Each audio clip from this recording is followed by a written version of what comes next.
ragazzi, ben ritrovati, io sono Chef Damiano, questa è la mia cucina e questo è il Cucinarolo, la cucina di Ficarolo.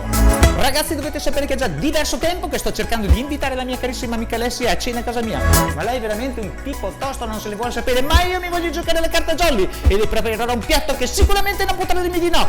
Alessia, ti preparerò gli uramaki alle fragole, ti aspetto!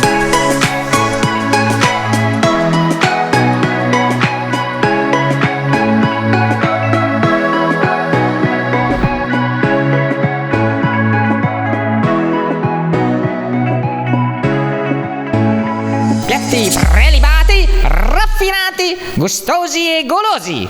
Cucinarolo, la cucina di Ficarolo. Per preparare questa ricetta dovrei entrare nel mood giapponese ed assumere i panni dello chef più bravo che c'è in Giappone. E chi se non Marrabbio di Kiss Me Licia? Grazie a voi amici del Cucinarolo. Vi insegnerò a fare i migliori uramaki del mondo.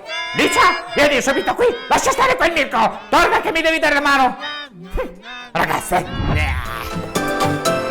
Ma invece ragazzi mi farò aiutare dai miei due colleghi chef, Damiano e Damiano.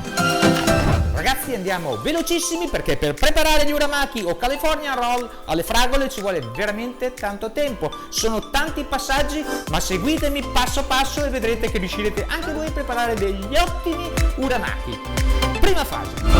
Gli ingredienti per questa ricetta sono i seguenti: lauga nori, riso basmati, fragole fresche di giornata, formaggio spalmabile, pellicola trasparente, un avocado, salsa di soia per condire il riso, salsa ponzu.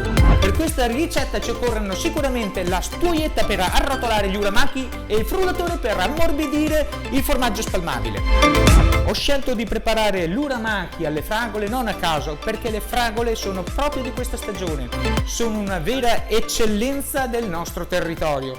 Questo prodotto è un prodotto veramente eccellente e veramente squisito. Andate dai nostri produttori, acquistatele e consumateli.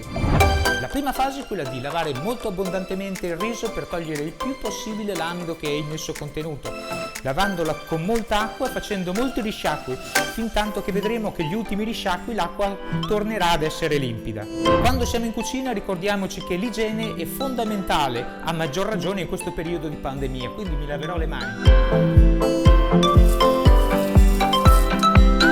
Bene ragazzi, ora con il nostro frullatore mescoleremo il nostro formaggio spalmabile per poterlo rendere più lavorabile.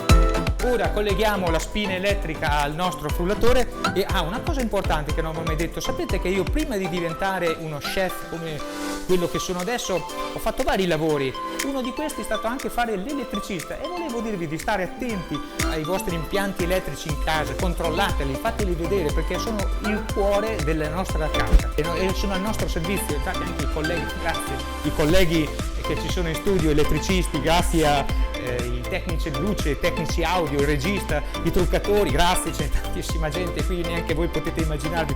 E niente, volevo solo dire state molto attenti ai vostri impianti elettrici perché sono il cuore della vostra casa.